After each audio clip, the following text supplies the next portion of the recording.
All right, I got to keep this short and sweet. Hey, everybody, Shane here from dailyastrocat.com.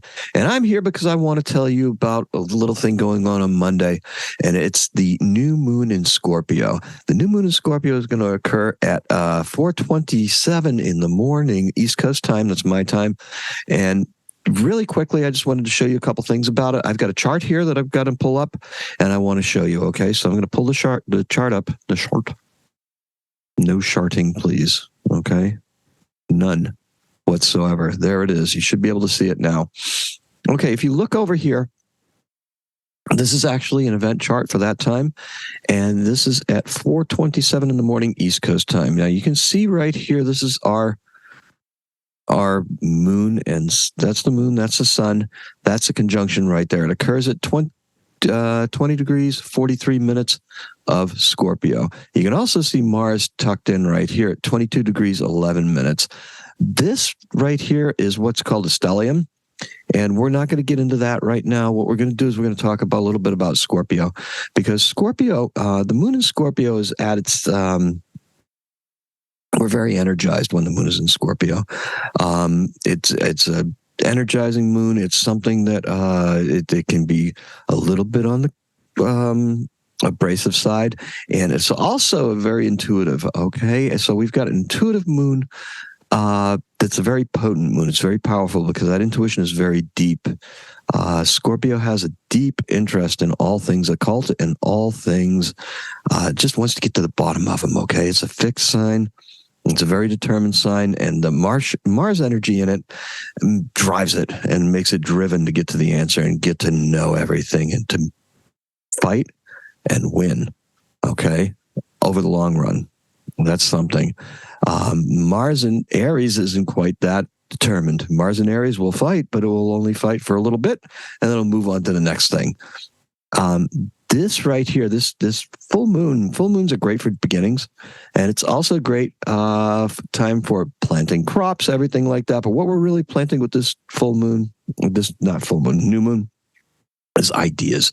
Okay, the conjunction here, the coming together of these two bodies, is what makes that new moon, because the moon is actually conjunct with the sun. We can't see her face. She's not reflecting any light back to us from the sun, which is what the moon tends to do.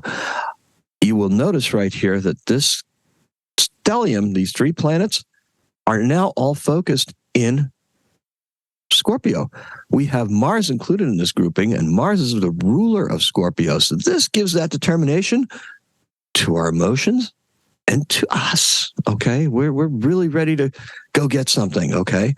But what could possibly be? Let's take a look at it. Because if we look right here, this blue line right here is a trine. This is 120 degrees of fun that ends up in Pisces. It's 25 degrees Pisces, and that's Neptune sitting right there. This is a creative new moon. Because of that, it's a water sign. Neptune is very creative. Neptune is also a little bit on the deceptive side, can be. Neptune is retrograde, however. So retrograde Neptune tends to give us a little bit more clarity. Now, if we look at Neptune, we see two blue lines coming off of here. One goes to Pluto, and that's kind of important because Pluto is a catalyst for change. These planets have been in this position for a long time. Okay, you may have noticed that, your beliefs somewhere around here in career and stuff like that, they're starting to change, okay? Things don't look quite as rosy as they were, like when Pluto was back here, because we had all that pandemic stuff, and there was people out shopping jobs, and people were getting more money. And now we're finding out that this stuff is starting to clamp down. And we're finding that we're not able to have as much mobility or freedom or the ability to work remotely like we had, like back in the pandemic days. Some of us had. Others of us had places where we were working, oh my goodness. Why did that light just go out? That's annoying. All right. Here I am in the dark. Hi, guys. Oh man, I can't believe that. All right, we're just going to have to deal with it like this. We're talking about Pluto. We're talking about changes in the workplace. We're talking about the long-term relationship between Neptune and Pluto being in this sextile position, which is 60 degrees. They're two signs apart. And essentially, that's a place where we can focus our work, okay? Our creative work is transformative, but it's transformative through a catalyst. It's not destructive, nor is it anything like that, because in this position, Pluto acts as a catalyst. You'll also notice that there's another one right here between Uranus and Neptune. Now, Uranus is that lightning strike, that sudden change. Well, it is for personal planets, okay? These planets out here, Uranus, Neptune, Pluto, these are called transpersonal planets. They're seen as higher vibrations of the personal planets, but they do so in such a way that they affect the world around us, or they force us to look outside of our own existence right here, where we're, this corporeal being, where we're at right now. We can look beyond that. We can go beyond some of these things. Uranus in Taurus and Neptune in Pisces, we're looking at, opportunities. What are the inventive opportunities? What is Uranus anyway? If it's not this sudden thing or this, oh my goodness, this dangerous flash in the pan. Yeah. Uranus is considered to be a higher vibration of Mercury. So it takes that communication thing and it invents things. It's a larger communication. It's more of a network type of communication. It's more like broader technology. It's not personal technology. It's inventive. It is very fixed. And it's also very quirky and eccentric. So it will do some things. It has some oddities to it, let's say. And in this position right here, you can see now the red lines coming off it. This is an opposition to the sun, Mars, and the moon. Now, there's some people that are saying that, a Uranus Mars would make us accident prone. Okay. I don't need Uranus and Mars to be accident prone. I am accident prone for the most part. Okay. However, I don't need that. What I do need to do is I do need to have my actions lead to something inventive and to lead to something that will return something to me financially. That's what I'm really interested in. I'm looking at being able to utilize this creativity that's embodied in this part of it right here to be able to bring in something good for me. Now, how do we attract things to ourselves? Is it through a stellium in Scorpio? No, that's how we work towards it. That's what we're going to do to get there. Now, I had said in one of my other takes, I was talking about the South Node and the North Node as being the points where the eclipses are originating from. This lunation, which is what the new moon and full moons are called, this lunation happens to be the first one since the eclipses. Now, if you remember back when we had the eclipse of the full moon in Taurus, the lunar eclipse, we were looking at, that not necessarily being a culmination point, but a continuation point from the previous one. Those nodes had just shifted over the summer. And so that Taurus Scorpio axis that we had shifted into Aries Libra. And that brings a change in energy and dynamics, but it still has a lingering effect because even though the node is in Libra, that full moon eclipse was in Taurus. Okay, so we're bringing that energy back. So now these energies speak to each other, and this moves in a continuum this way. It's going to move that way. And then the next full moon that we have is going to be in Gemini. Okay, so we've got a new moon here, and then we're going to have another new moon in Sagittarius, but we're going to have a full moon before that in Gemini. And this is where we're really coming from with this node stuff. A lot of people think that these nodes are karmic in nature, and they could very well be right.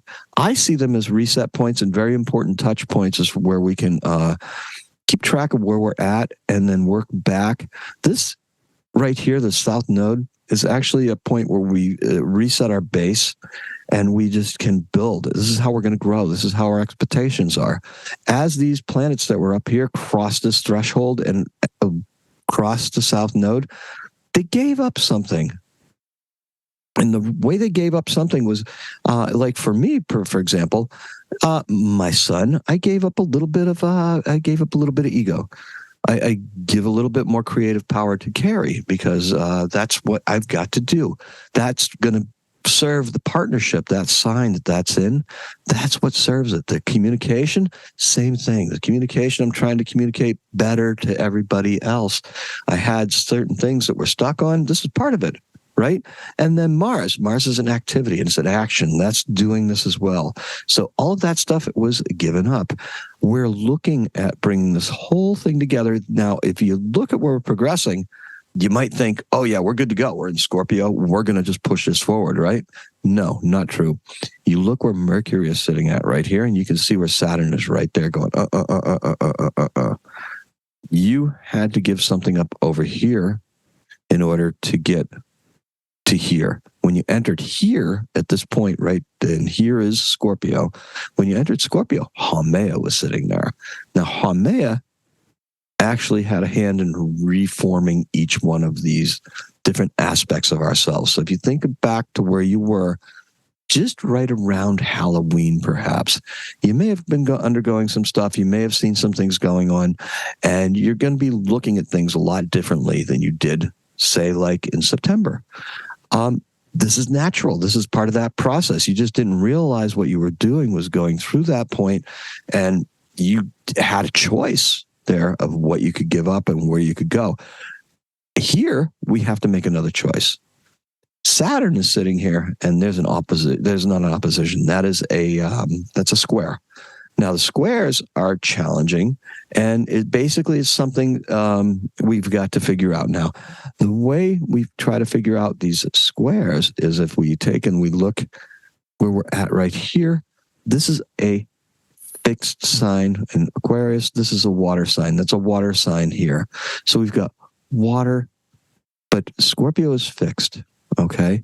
Scorpio is fixed. But here where Mercury is, that's mutable. Okay, so we have a mutable fire sign, Sagittarius, and we have the mutable water sign, Pisces. These two here, it's easy. It's not like fixed energy where it goes, oh, you have to do this. It's like, no, think about this. You've got to focus, because what's going to happen is that as you come around, you're going to come into another aspect with Pluto. And when we start coming into aspects with Pluto, we will realize that what we're going to be trying to work through at this point right here doesn't culminate in Sagittarius. It's actually going to culminate at some point in Capricorn and beyond, okay? It goes beyond because this is a continuation of the eclipse cycle. The next eclipse is going to happen in Aries. Now, I hope that makes sense to you, and I hope that that is something that you can latch on to and you can enjoy. I'm going to stop sharing my screen right now so I can sign out. There we go. Look at that. Hey, I want you to have a happy night, a happy day, happy week, happy life. Why not, right? Do what you got to do. Happy astrocatting. Thank you.